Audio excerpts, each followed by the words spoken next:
Nevyužitý priestor v záhrade? Skvelý nápad sú vyvýšené záhony.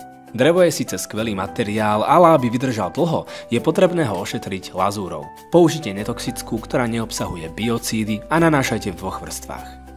Záhony na online trhovisku Biano môžete nájsť zložené celkovo či čiastočne, ale ak sa práce nebojíte, môžete si ich poskladať aj sami. Trvá to pár minút pre šikovných aj nešikovných a máte záhon postavený, nie však pripravený na naplnenie. To ešte vyžaduje pár ďalších krokov.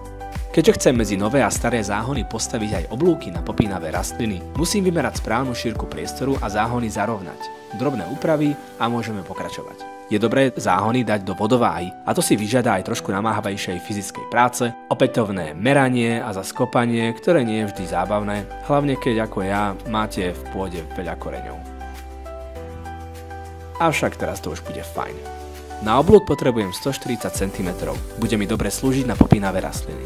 Produkt z krabice opatrne vyberiem, aby sa mi neoznačené časti nepoplietli a nestravil som tak skladením priveľa času.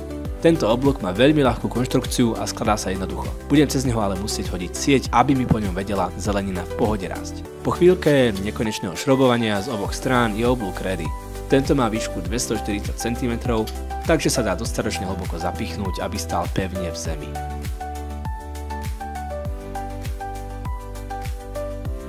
Je čas pripraviť záhony na naplnenie, ak mi to teda ruky dovolia. Nopková fólia zabezpečí dlhšiu životnosť dreva, aby sa pôsobením pôdy a vlhkosti v nej príliš rýchlo nezničilo. Táto je trošku vysoká a tak ju vymeriam, nastrihám a zakopem, aby netrčala von. Ak chcete, vrch fólie môžete nastrelením pripevniť. Čo som vykopal, tu aj zahrabem, aby to dobre držalo. Prvá vec, ktorú na sporu k záhonu vložíme, je kartón, ktorý zabráni rastu vegetácie zo spodu.